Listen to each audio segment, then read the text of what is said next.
Good day. Welcome to my channel, Bipolar Brilliance, where I talk all things mental health as related to well-being and basically something that ties into everything in life. From the perspective not of a doctor, I don't give medical advice, but a woman who has lived experience and multiple diagnoses, including mainly ADHD and bipolar disorder, and is also a mother and a health educator. So, what I wanted to talk about briefly today, as I just woke up about an hour ago and just kind of did a really nice little morning routine, and it's about how to get yourself to wake up. And if I have time to address it in this video, if not, I will do it in a second part, is the other side of that, which is how to help yourself get to sleep. I think that's something that's super important for everybody in life. We all need to wake up. We all need to go to sleep. Sometimes, in an ideal world, we would just have, a regular sleep schedule where we would go to bed when we're tired and we would wake up feeling fully rested without an alarm and have energy throughout the day. In the real world, it doesn't always work that way. I don't know if this is just thanks to some little hacks that I learned earlier in life. Like in my 20s, I read this really awesome book that I cannot remember the name of, but it gave me a lot of these like ways to wake up in the morning and feel energized. The flip side of that, I feel like maybe as a bipolar person, I am very, very sensitive to light cues, so that can work against me as well. So that brings me to my first point, is about use light. Circadian rhythms. Okay, so I have this really lovely little bright light. It's like a sunrise light. They also have a sunset setting. They're pretty affordable these days. I had a very pricey one back in the day that ended up fritzing out on me, but it was full spectrum and it was really great for the time. But this little puppy works even better for me. So in the morning, part of you might want to be like, especially if you're not used to this, if you're like, oh, I gotta get myself used to the light,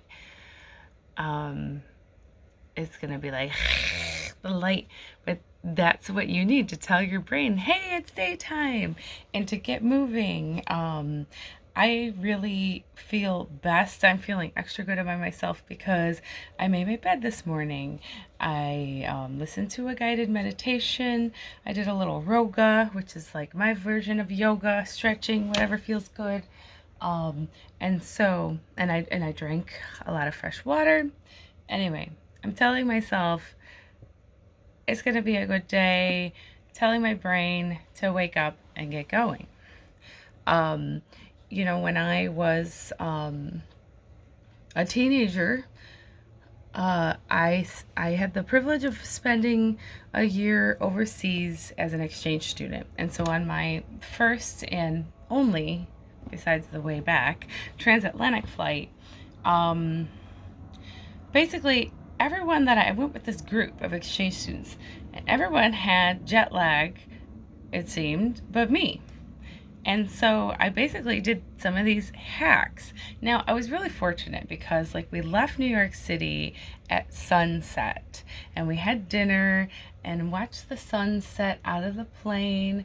And then there was a little movie. And because I was only 16, I was able to sleep on the plane.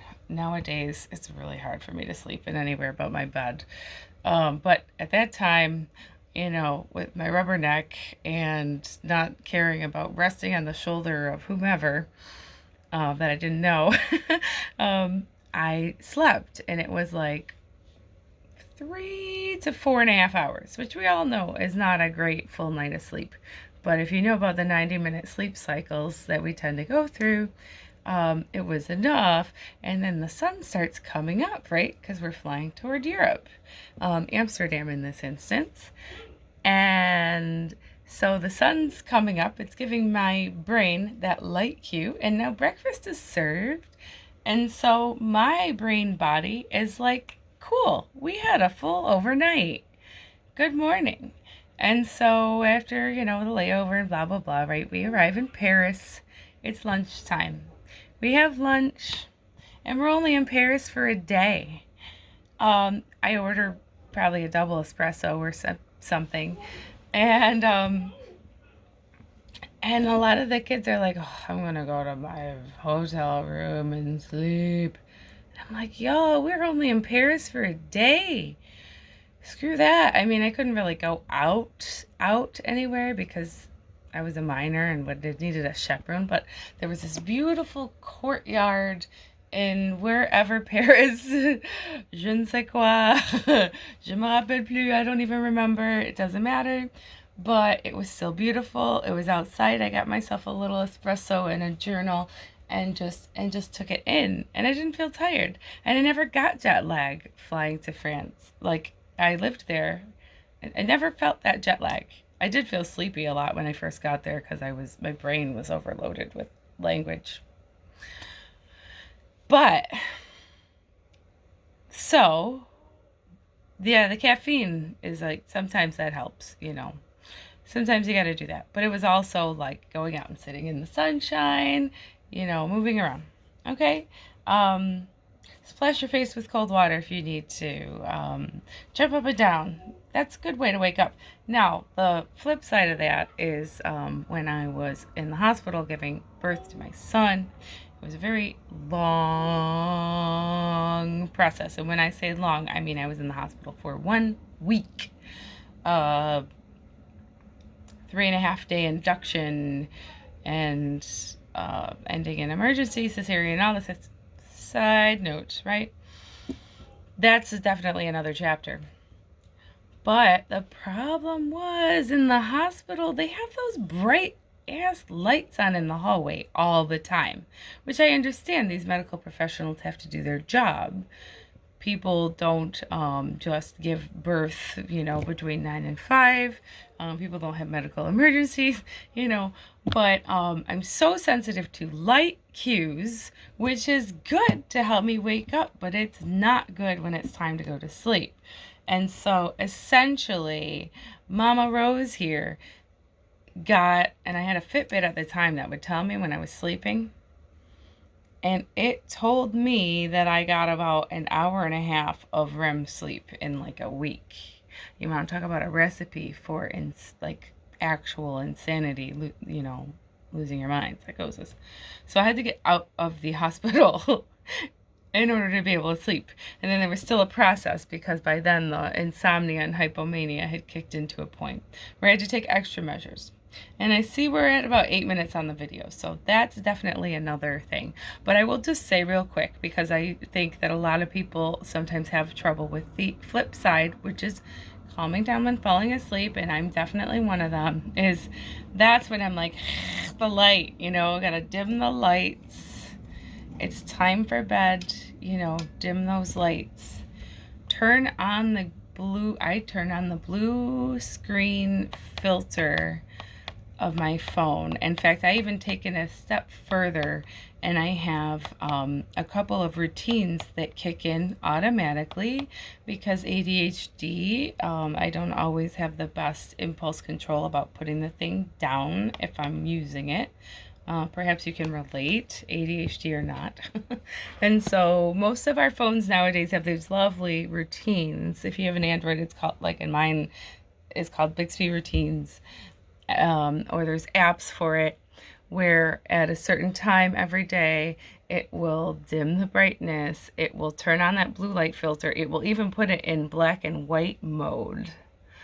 Yes, those help so much and laptops will also have it where you can have it happen automatically with the sunrise and sunset or at certain times. So if you do find that you need to do some work or you're catching up on texts because you've been, lifing all day long and you're finally looking at your correspondence, whatever, then you can do that and it's not going to wake you right back up. And even if you're not as tuned into that experience at the time would be willing to bet, and there's, you know, some more recent research to back up that it still affects us, the light. And so, and then also just sound, right? I'm a really big fan of what my kid has started calling eepy own sleepy sounds because I've been using them since he was in the womb. So like the Tibetan singing bowls. There's so many nice recordings on YouTube of those. The solfeggio frequencies, delta brain waves. Some of them, if they're binaural, you have to use headphones. But if you just want to play it ambient in the room, there's plenty of great stuff for that. And then in the morning, you know, again, like something more upbeat. And if you're not into hearing that sort of stuff, there's certainly anything else that can be more calming. When my kid was a real little baby, our sleepy sounds was the Dave Brubeck radio on Pandora. That was like his lullaby. So, you know, whatever it is for you. But you know, and then also, I guess the last thing I will say in general about kind of how to hack yourself to wake up or go to sleep when you need to, and not necessarily when you would prefer to, is what you're wearing.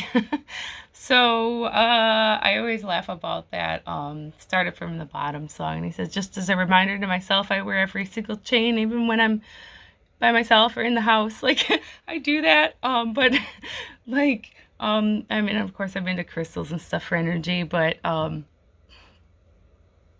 there have been times in my life when I was working from home. Either I was, you know, doing business from home, or I was completing, you know, a master's or something from home.